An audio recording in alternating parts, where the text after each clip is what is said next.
Ce module 3 est plutôt à visée théorique. Il vise à vous faire toucher du doigt la différence entre une manipulation dite passive et une manipulation dite active. Bien évidemment, la situation prétexte est cette fameuse ligne numérique. Il ne s'agit pas de l'aborder comme un moyen pour bachoter aux évaluations nationales, ni comme un sujet à controverse, mais bien comme une situation qui favorise la mise en mots des cheminements de pensée, qui est un type de langage qui caractérise la pensée mathématique. Je m'appuierai sur les documents qu'on l'on vous a distribués en amont, l'extrait de la conférence de Miguel Guzman, les ressources EduScol et les programmes. Quand la manipulation ne favorise pas l'abstraction. Quand la manipulation éloigne de l'objet d'étude fil numérique. Le document ressources nous indique la compétence visée par cette situation. Être capable d'associer un nombre à une position à partir d'une ligne numérique bornée. Afin de bien mesurer l'enjeu et les opportunités qu'offre cette tâche, je vous propose d'étudier deux situations qui pourraient être menées en classe. Nous les appelons situation A et situation B. Ces deux situations utilisent le même matériel. Une ficelle, deux bouchons bornes indiquant le 0 et le 10. Certaines variables toutefois viendront nuancer les deux scénarios proposés. Ainsi, il y a un tas de bouchons, soit ils sont déjà numérotés ou soit ils sont vierges.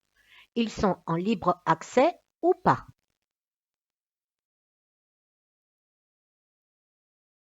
Dans la situation A, l'enseignante indique qu'il faut placer les trois jetons sur la file numérique, le 7, le 2 et le 5. Et elle ajoute, ici on a le 0 et là le 10. L'enseignante place le 5 en disant 5 c'est la moitié de 10, je le place donc au milieu. Elle demande à un élève de venir placer le bouchon 7 en s'aidant des autres bouchons numérotés. Un élève va donc chercher le 6, le place, puis place le 7. Un autre élève repère 2 en disposant d'abord le 1, puis le 2. Alors l'enseignante acquiesce et dit oui, 7 est entre 5 et 10 parce que je dis 5, 6, 7. Et 2 est entre 0 et 5 parce que je dis 0, 1, 2, 3, 4, 5. Trouver le 5 est très utile, rajoute-t-elle. Dans la situation B, l'enseignante indique qu'il faut placer les trois jetons sur la file numérique, le 7, le 2 et le 5. Elle ne fait pas de remarques sur les bornes. Elle demande aux élèves de prévoir, à l'aide d'écriture mathématique, leur choix pour placer 2, 5 et 7 sur 7 files numériques. Les élèves vont donc être amenés à utiliser des faits numériques en référence aux bornes. On pourra s'attendre à avoir 0 plus 1 plus 1, 0 plus 2, 5 plus 5 égale 10, 5 plus 2 égale 7, ou 5 plus 1 plus 1 égale 7, ou 10 moins 3 égale 7, ou 10 moins 1 moins 1 moins 1 égale 7. Ensuite, elle propose des choix d'outils pour prouver. Une bande pour faire comme le fil, ou un rouleau de feuilles, ou des ficelles prédécoupées. La maîtresse, elle, reste à disposition. Certains vont redessiner le segment et les bouchons. L'enseignante peut dire à certains de prendre un bouchon modèle. Certains vont dessiner les bouchons entre 0 et 10 ou dessiner des bonds plus ou moins équivalents entre les bouchons. Certains ne vont pas raisonner par rapport à 5 d'entrée. L'enseignante va faire ensuite échanger sur ces différentes façons de faire et faire le lien avec les positions trouvées. Elle conclut que grosso modo, 7 est à droite de 5 et 2 est proche de 1 et à gauche de 5.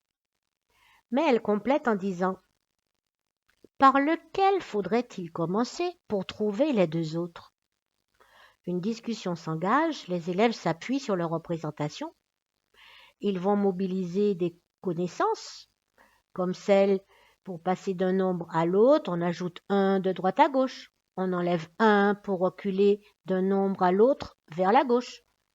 Il y a le même espace entre 5 et 7 qu'entre 0 et 2. Il y a 1 et encore 1. On peut plier le fil en deux pour trouver 5, ou on peut plier la bande en deux. Ainsi, commencer par 2 ou 5 paraît équivalent.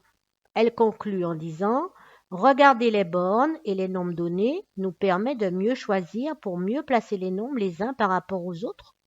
Choisir une position, c'est utiliser ce que l'on sait sur la relation entre deux nombres qui se suivent. Ils sont toujours séparés par un espace, un bond de 1. Ou sur des calculs, la moitié, le double, des additions, des soustractions. Avant d'arriver à la tâche de l'exercice attendu, il y a encore plusieurs étapes à franchir, comme l'introduction d'intrus, trouver un nombre sur les 4 données, voire sur les 6 données, dont les relations sont liées à des calculs. L'objectif de cette comparaison est de montrer la différence dans le rapport au savoir entre ces deux situations, avec cette notion sous-jacente qui est la notion de milieu didactique. Je vous ai présenté deux situations avec le même milieu de référence, mais avec deux scénarios complètement différents. Le scénario A permet de comprendre le but de la tâche et induit des stratégies en référence uniquement à la numération orale. Le scénario B place la recherche au cœur de l'activité en demandant aux élèves à travers leur choix de prouver par mobilisation de connaissances antérieures et mise en œuvre des compétences d'un plus haut niveau, comme par exemple émettre des hypothèses, justifier, appréhender un nouveau rapport au nombre avec ce lien entre position et mesure de longueur. On obtient le même bilan que pour la situation A, mais on n'a pas parlé de la même chose. En effet, le nombre n'a pas toujours la même valeur. Il peut représenter une quantité, c'est l'aspect cardinal, mais aussi une position, sur une piste de jeu par exemple, c'est l'aspect ordinal, ou encore une distance par rapport à un point de référence, voire le temps. Or, selon la représentation de la suite numérique qui est proposée, on n'induit pas le même concept. La file numérique permet de faire le lien entre position et quantité, tandis que la droite numérique permet le lien entre position et mesure de longueur, les calculs devenant un outil pour les situer. Le récent guide CP, page 7, précise ainsi l'importance à générer des situations qui précisent les enjeux didactiques et donc qui permettent la mise en mots des cheminements cognitifs. Les procédures sont commentées et ce langage en action est la pensée mathématique en construction. On voit ainsi émerger deux types de manipulation. L'une dite passive. Les élèves font. On peut manipuler sans anticiper, sans être actif cognitivement au vu de l'objectif d'apprentissage. Cette manipulation passive peut être une étape intermédiaire, mais ne peut être la voie d'apprentissage. L'autre manipulation dite active, là les élèves cherchent, ils représentent, ils modélisent, ils raisonnent, ils calculent, ils communiquent. Là, les élèves ont été confrontés à une tâche complexe mais adaptée, qui vont leur permettre de clarifier les procédures trouvées. C'est ainsi le chemin qui compte. Cette approche relève de la démarche dite heuristique en mathématiques. Heuristique au sens où il y a développement d'un raisonnement formalisé par rapport à une résolution de problème qui part de calculs, d'estimations dont on tient pour plausible, mais non pour certains, qui conduira à la détermination d'une solution satisfaisante du problème, en attendant d'en apprendre plus. Ici, on est sur les nombres entiers, mais il y a aussi les nombres décimaux et toutes les autres familles de nombres. Donc, on voit bien qu'il y a bien cette idée de construire de façon adaptée en tenant compte du cheminement. Pour mieux asseoir ce propos, je vous propose de faire un bond en arrière en nous inspirant, bien évidemment, de la maternelle, avec Pierre Esséric, formateur à l'INSPE.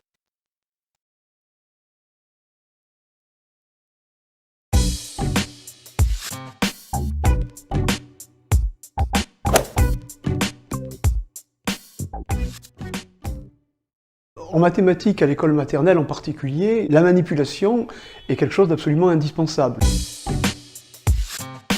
Les enfants ne peuvent pas passer à l'abstraction à partir de rien.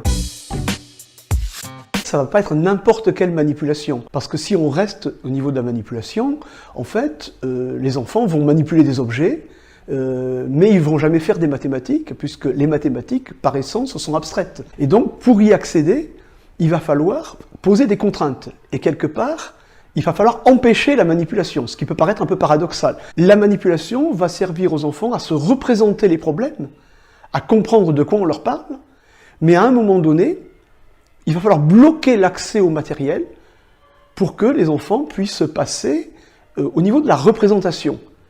Et donc travailler à partir d'objets mathématiques, en particulier le nombre, qui va servir à représenter des quantités. Et c'est parce que justement la manipulation sera bloquée qu'ils pourront passer à ce stade-là. Et il y aura un retour à la manipulation qui va être intéressant, parce que le fait de pouvoir appuyer le problème sur une réalité va permettre de revenir au matériel pour valider les solutions trouvées par les enfants. Ce qui va leur permettre de dire le vrai et le faux sans dépendre d'un adulte. Parce que l'enjeu, c'est quand même que les enfants sachent utiliser les concepts mathématiques pour résoudre des problèmes sans les adultes.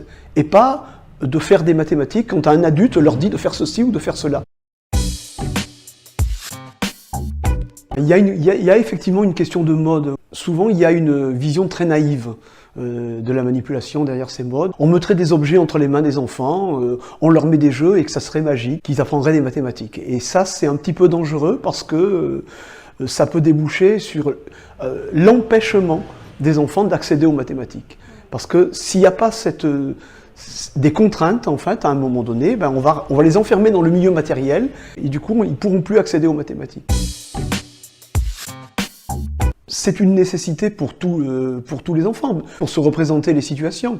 Et peut-être que les enfants en difficulté en auront besoin plus longtemps. Mais le danger, ça serait de croire que parce qu'ils sont en difficulté, il faut les laisser au stade de la manipulation. Il va être actif, mais actif sur quoi? Est-ce qu'on veut qu'il soit actif au niveau de la manipulation d'objets ? Ou est-ce qu'on veut le rendre actif au niveau intellectuel? C'est là qu'il y a un hiatus. C'est-à-dire qu'on veut basculer d'une activité sur des objets à une activité sur des représentations, sur des objets intellectuels. Il peut y avoir activité uniquement matérielle et aucun apprentissage. Je dirais que la manipulation sur des logiciels, sur des objets virtuels, va pouvoir venir en complément. Mais elle ne peut venir qu'en complément, parce que c'est déjà un passage à une représentation. Et si on ne propose que ça à des enfants, on risque de leur proposer un obstacle supplémentaire pour rentrer dans les mathématiques. Par contre, lorsque l'on a une situation avec des objets réels, si on a sa déclinaison sous forme logicielle, ça peut être un plus. Ça peut permettre un complément de manipulation, justement, et un complément de travail pour les enfants, et en particulier pour des enfants en difficulté qui ont besoin de plus de temps.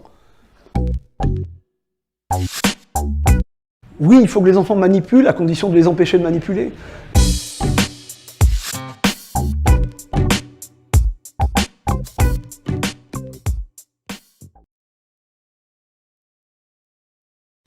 Cette fois, appuyons-nous sur des psychopédagogues comme Brunner et Britt-Marie Barthes qui identifient 3 registres de représentation. Le mode énactif, où on agit, le mode iconique, où on représente, et le mode symbolique, où on symbolise, avec des signes, des objets abstraits. Bien évidemment, ces 3 modes ne sont pas à penser de façon chronologique. On les utilise tous les 3, mais de façon appropriée. Et ainsi, on voit apparaître un certain point de vigilance. Le mode énactif est nécessaire, mais insuffisant. On l'a bien vu.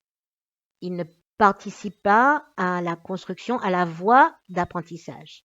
Cependant, il reste utile pour valider à la fin du processus. Le mode iconique dépend du précédent, mais demeure aussi insuffisant s'il n'est pas exploité et mis en mots. Le mode symbolique dépend pour beaucoup de la liberté d'action et des choix donnés pour investiguer Il est temps de revenir sur les textes qui vous ont été donnés en lecture, hein, juste avant ce temps de formation. Un extrait de la conférence de Miguel de Guzman, hein. C'est dans cette direction que se focalisent les efforts intenses à transmettre des stratégies heuristiques tournées vers la résolution de problèmes en général, à stimuler la résolution autonome de véritables problèmes plutôt que la simple transmission de recettes dans chaque matière. Donc on voit bien que cette démarche, par rapport à cet exemple qui a été pris de fil numérique, est totalement transposable dans tous les champs des mathématiques, notamment en résolution de problèmes. Les programmes de cycle 2 nous donnent les 6 verbes, hein, clés qui permettent justement de faire vivre cette démarche: chercher, raisonner, modéliser, représenter, calculer et communiquer. Et il nous indique que c'est en s'appuyant sur ces 6 verbes que peuvent être pensées des séances d'apprentissage. À vous de bien les placer, de bien les identifier. Bien évidemment, au cycle 2, alors pas au CP, au CE1, on ne va pas parler de ces verbes-là, mais en fin de CE1 et début de CE2, parler de chercher, modéliser, représenter, calculer et communiquer, cela me semble tout à fait faisable. Ce schéma place un petit peu toutes les opérations mentales qu'ont pu réaliser les élèves, que ce soit dans la situation A ou dans la situation B. Ainsi, on a eu de la manipulation passive, hein, déposer, placer un bouchon, mais également de la manipulation active, plutôt dans la situation B, où il s'est agi de déterminer des positions par rapport aux bornes avec des essais, des erreurs, en tâtonnant, en utilisant différents supports, avec une formulation d'hypothèses, en s'appuyant sur des connaissances, il fallait justifier, éliminer parfois, si cela s'avère nécessaire. Également faire des choix, valider, contrôler, vérifier par des dires et des écrits. Donc vous voyez bien qu'on a là la construction de l'abstraction qui se traduit à travers l'emploi des différentes formes de manipulation. Ce schéma, donc pensé sous forme de triptyque, qui favorise l'apprentissage, comme on l'a vu, hein, c'est une démarche de type expérimental, démarche heuristique, qui est proposée par Dias et Gards en 2018, va justement questionner le rôle de l'enseignant. Bien évidemment, à quel moment il intervient, qu'est-ce qu'il dit. Tous ces gestes professionnels deviennent donc complètement corrélés à la production de situations d'apprentissage ou pas.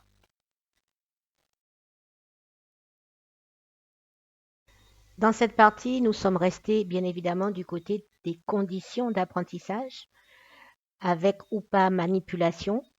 Et donc les points les plus importants du côté de l'élève, hein, c'est que celui-ci manipule les objets mathématiques, qu'il active sa propre capacité mentale, qu'il exerce sa créativité, rien qu'à travers le fait de donner des choix, qu'il réfléchisse sur son propre processus de pensée de manière à l'améliorer consciemment et qu'il puisse en faire un retour, que dans la mesure du possible, il effectue des transferts de ses activités à d'autres aspects de son travail mental, qu'il prenne confiance en lui-même, qu'il s'amuse de sa propre activité mentale, qu'il se prépare à de nouveaux problèmes de la science et peut-être aussi de sa vie quotidienne, qu'il se prépare pour de nouveaux défis de la technologie et de la science. Maintenant, nous allons voir du côté des gestes de l'enseignant, des gestes professionnels à prévoir du côté de l'enseignant pour concevoir cette démarche au cycle 2 et pour animer cela dans la classe. Alors, sur cette page, je vous ai remis 3 lectures qui me semblent essentielles, hein. Donc, le livre de Britt-Marie Barthes, hein, l'apprentissage de l'abstraction, et puis les 2 documents, en version complète, vous avez l'adresse exacte où vous pouvez le trouver, hein, la conférence de Miguel de Guzman, ainsi que le document EduScol qui traite justement de cette tâche particulière qui est la ligne numérique.